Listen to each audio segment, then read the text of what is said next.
You know what I mean? Yeah, I get it. So like, 100%. yeah, it's a heartbreaking one, but on a lighter note, or not so light note, dependent on your answer, what is something racist that you've heard or experienced? Wow. Let me tell you. Tell me. So this was in, I'm not sure if it was grade 9. But for the plot, let's say grade 9. So for the plot. So we were going to squash, right? So we had a school transport that would take us to the squash courts. And so there was this girl. I don't know what was going on. You know, as the black girlies, we can be loud, and I don't know what was going on actually. And then this girl was actually really irritated, and she's like, guys, stop it. It's not a taxi.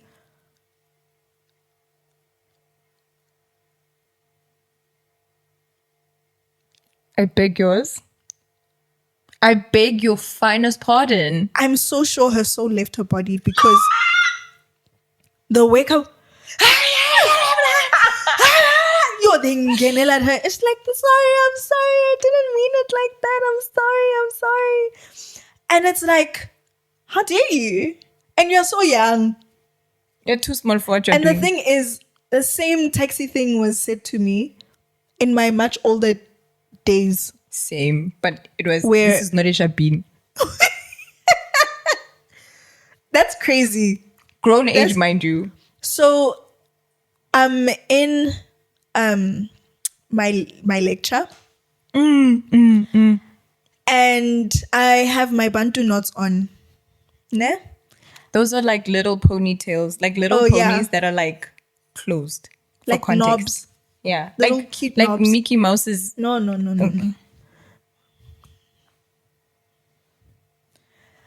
So now the lecturer is like to me, oh, I have that hairstyle on. Like he was joking, but at the same time, okay, yeah. So this is what he said.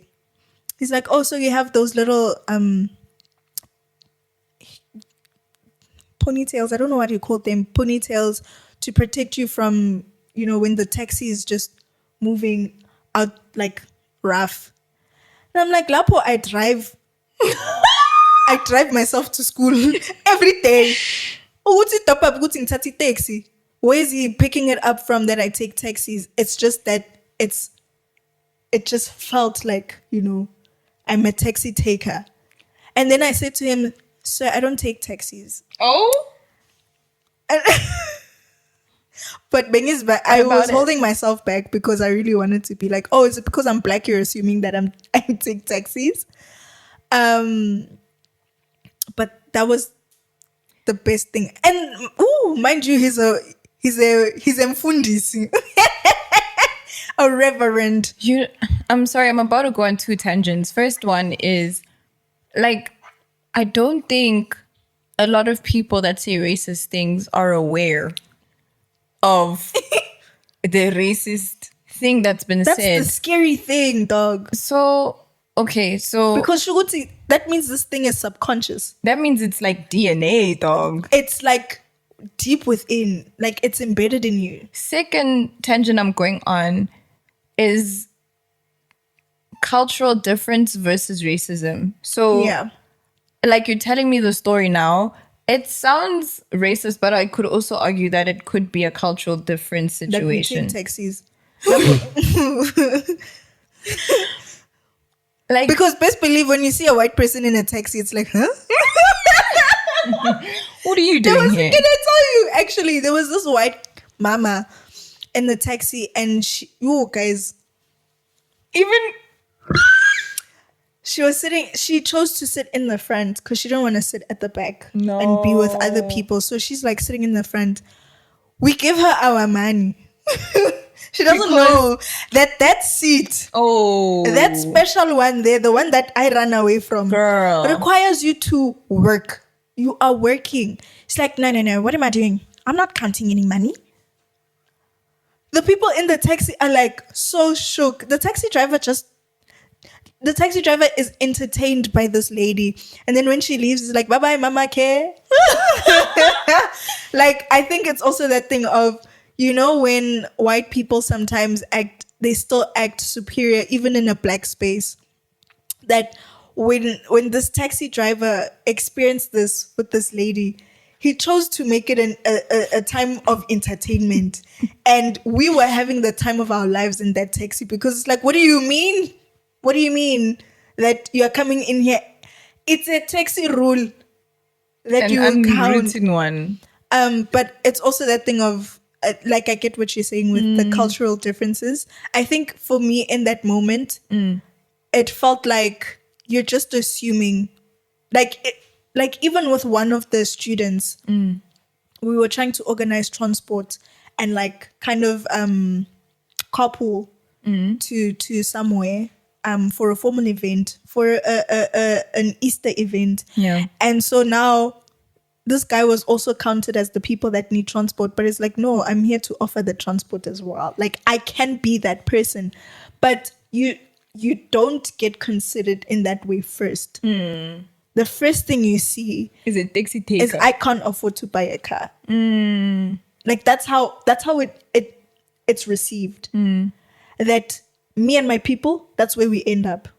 We just this is where we at. This is where it ends for us.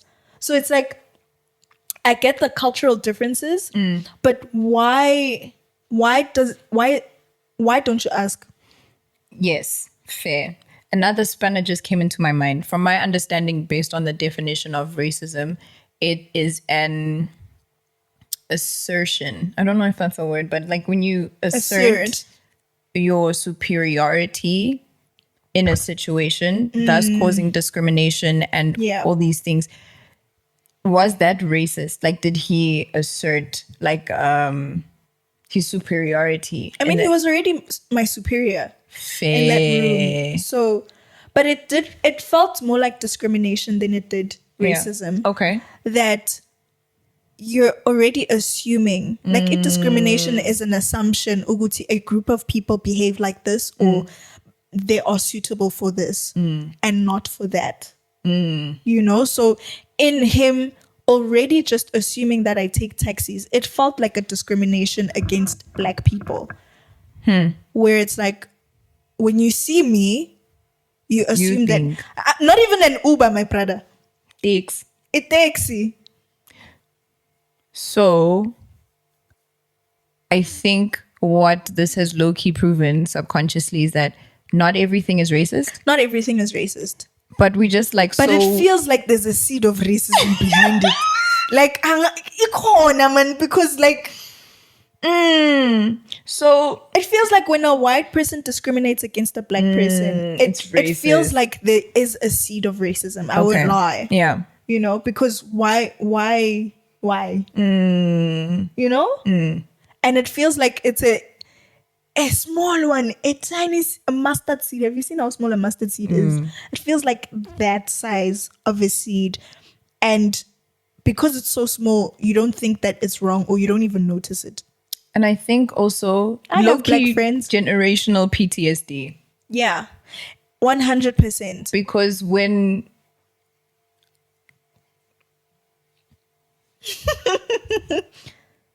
you come across a white person, oftentimes you don't start on a clean slate. There's often like a god. Uguti, this person has a hidden agenda, and you still have to suss the vibes. Uguti, okay, what's going on? You seem nice, but like, do you vibe with black people? You? Like, are you like, where are you at in the spectrum? Like, you never know. You never know, you know? So only through certain conversations do you understand. I think you are okay. Or you need to go. You need to pray. Also, something that, like a change in mindset that this is like a completely different side note, random note, how I perceive racism. I see it as a disability, dog. Because... Why are you stupid? Savannah, slow down. Okay, I'm sorry. No, but it is stupid.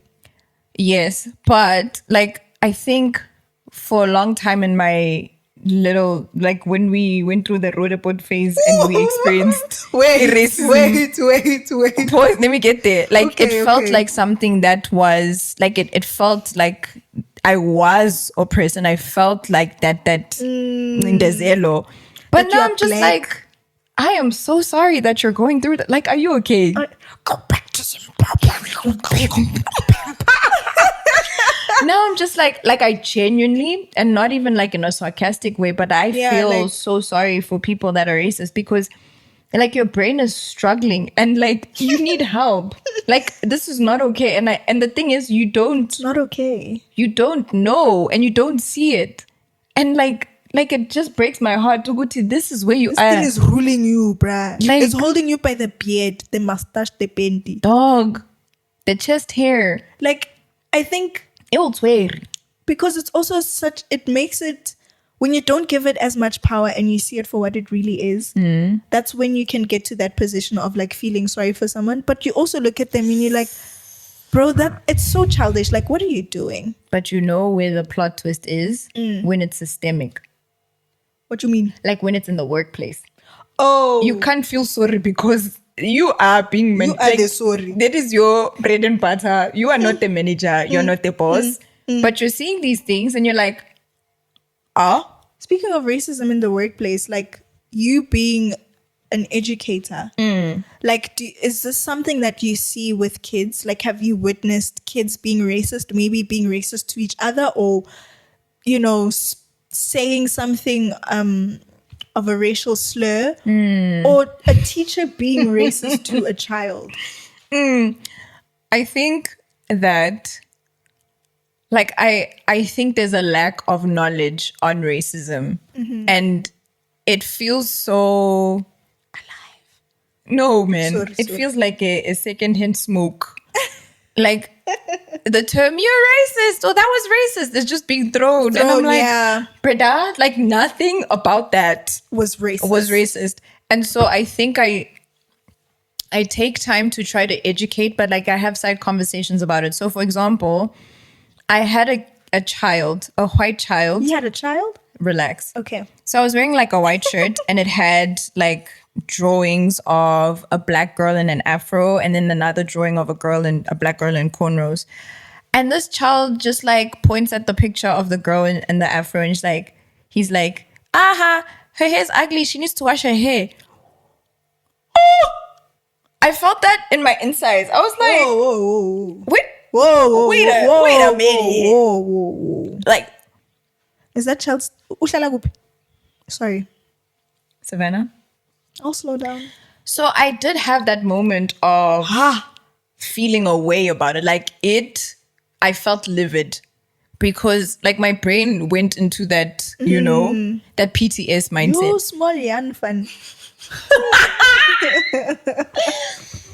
And so I let it go. I walked away from that situation because what was going to come out of my mouth was ungodly. Yeah. And it was not the best representation of Christ.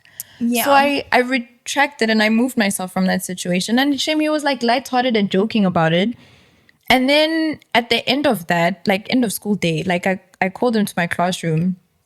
I was like, my angel, you're not in trouble. Earlier today, no, because Okay, he's so- not.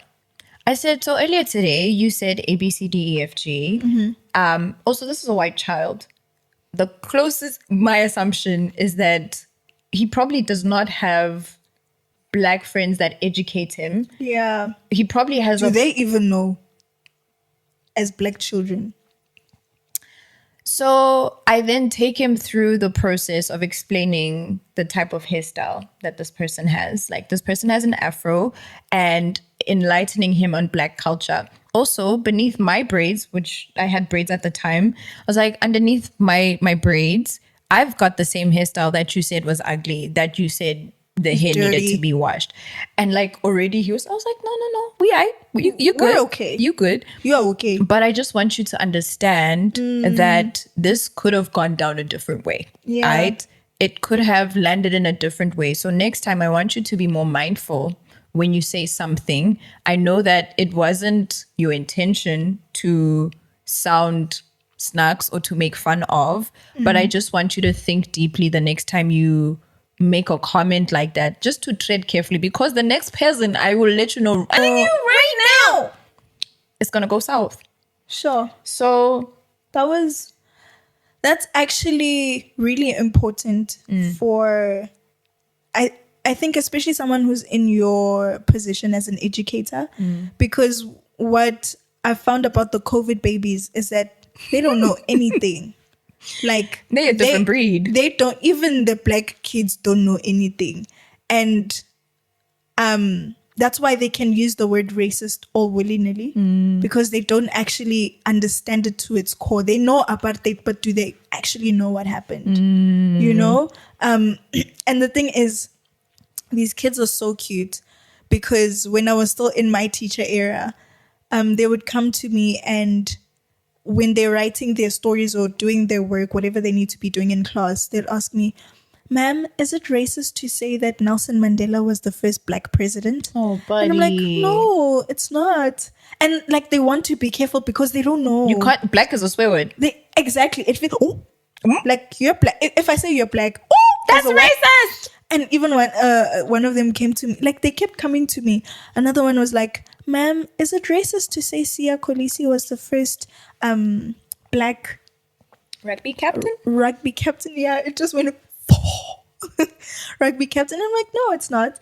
And I think no one is telling them or teaching them, but now, like, let's not go down there. Okay. I don't want to go there. I don't want to go there. We should never go there. Who are you wanna go there? Swiki, log in. I'm done. But you were supporting me. How do you think I'm gonna log in when you are pumping me? Akere senya kuza manje. Mdala. Someone has to. Okay. Someone has to. Sorry. I forgot to ask you about your what is the most racist thing that you've heard? Or like some racial slurs? Hey, man. Same as yours. Like, this is not a Shapin. This is not a... This is not a Shapin. You know? Shapin in Saxon World. But I remember, I don't know how I was going to link it to this, but it's not... I don't think it's racism, but something that irks me, dog. Is like... The truth. I feel like a lot of black people take the time and we try our best to pronounce people of different races, like different races. And like even there by my Asian boys, dog, I try my best to learn how it is before I even butcher it. Yeah. Like, because what they've done now is they default for English names. So to make life easier for everyone, Jason. Which is so sad.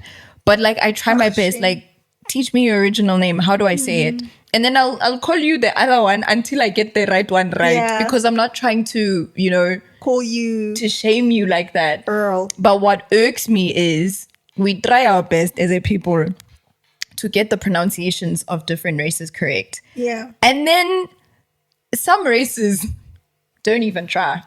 Like, Oh no. and they butcher no. names and they like, yeah, whatever.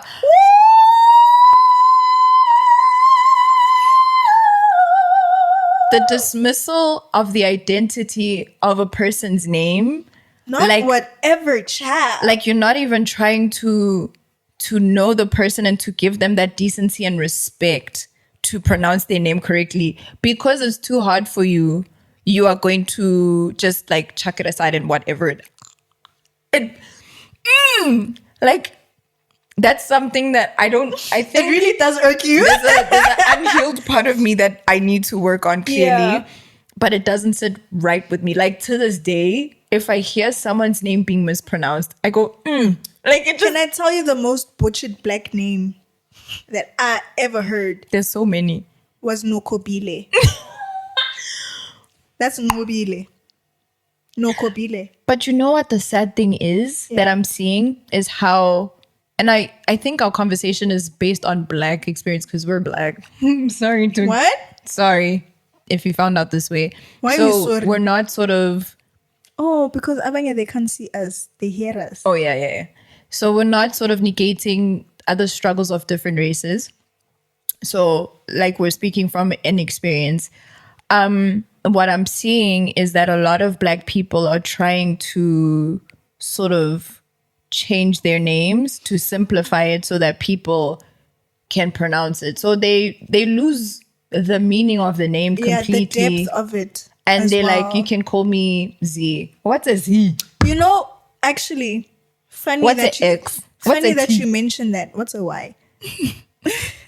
Funny that you mentioned that because when I first came to the church that we're in right now, where there were more white people, and I would always say my name. Like they'd ask me what my name is, and I would say Zintle. Oh, Zintle. Back in my Zintle. Zintle. And then when they can't say it, I'll say, "Oh no, it's fine. You can just call me Z." Absolutely And not. my friend came at me and said, "No, Mm, you will tell them that your name is Zintle, that is not correct. Z." And ever since then, I was like, "Okay, they will learn." And can I tell you, I'm that friend today. Yeah. Because typical example, sorry for name dropping, you love me though, and I love you. My friend, I met her as Nomi. I've got another friend, I met her as Nomti Oh no! and Nomku.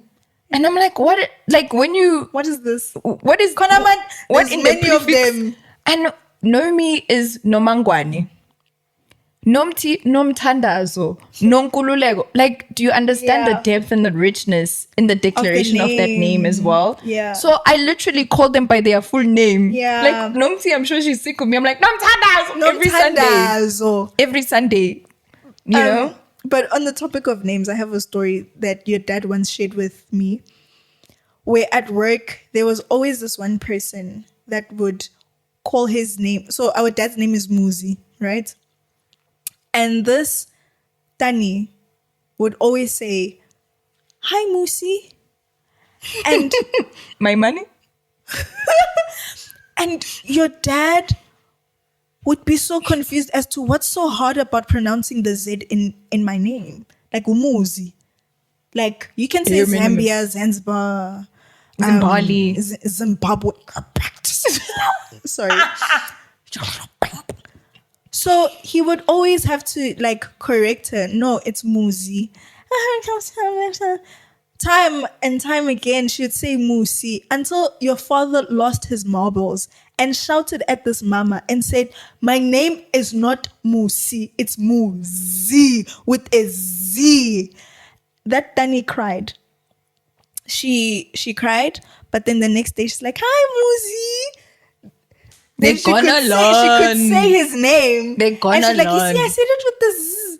Now it's like a joke, So you could do So you it. can do it. You just chose. You just choose not to. Why is that? Why do you act like that? Like what?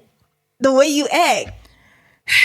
Anyways, child, I feel like this is getting very long. It is. And there's still so much to say, There so much is. to unpack because I think we just spoke on, we didn't even speak about our experiences of living in Rhodoport.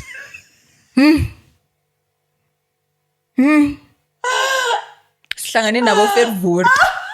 Besiphila nabo. Abo Vasco. You. I we been through it dog. That was character building. We were chased. We lived in Rhodoport. Like we ran on foot and 3 African boys were riding bicycles chasing us. And we didn't even get into that. Abo 80 blow fan me bas kichimiza dog. Shoo. I think my brain has chosen to block that memory due to trauma because We didn't even get into colorism. I don't remember that. Light skins and dark skins, because that's the thing. Yo, There's so much about race to unpack. maybe we'll do a part 2. Maybe not. I think this will be a part 3. Let's hope you don't delete it.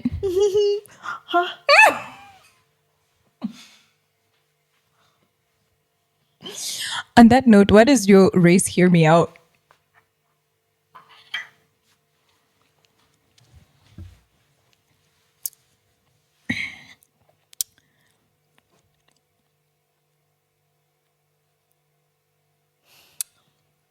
The truth.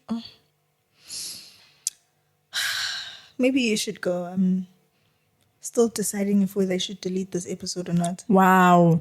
Don't play like that, firstly, because too soon. Too soon. But I think that I don't think racism is going to be solved overnight, if I'm being honest. We've got a long way to go. And this is just South Africa, bruh. There's like people that went through slavery there, you know? Like Guni, even abroad. Like there's some countries where they tell us not to go because police brutality, ibile. dog. But I think that especially if you are Black and something inappropriate has been said or something that you're like, I don't think that was nice. Speak. Talk, because we're not going to, like, how much longer must you sweep things under the carpet? How much longer must you just, you know, if you don't want to do it for yourself, do it for the next you, because there's another Black person behind you who's going to go through the exact same experience. Yeah. And if you're not going to be brave for them, do it for, if you're not going to be brave for yourself, do it for them. Yeah.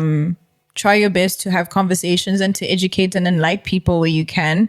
And where it's out of your hands, report it to HR or the authorities. Napu HR yende. But yeah, that's my hear me out. Like, don't be silent. Speak. And don't be silenced. And if you have the capacity, fight, but not with hands. Sweekie. Okay. Sweekie. Timmy. What's your hear me out? My hear me out is that racism is a demon. It's a demon. It's demonic. And because it's demonic, don't fight it like you're fighting a flesh and blood thing. Because you're already losing that battle. Fight it in the spirit, because that's what it is. Pray for your enemies. Pray for your enemies, dog. Because we're not going to get anywhere with trying to fight a spiritual matter by flesh here with our eyes, with what we see, because it will not go in. That demon will keep twerking. Don't drop that dun. Don't drop that dun. Lock in. Hey, I was It's you going transcending. double time. But yeah, see it as a spiritual matter that needs to be attacked in the suitable matter of spiritualness. It's time for your bedtime, is it not? It's time for even you. Yeah. It's time for your bedtime. Yeah. Bedtime. What did you even say? It's time for your bedtime. You says Good night. good. Or good morning. Bye bye. Good afternoon. Bye. Tot ziens. Tjoe.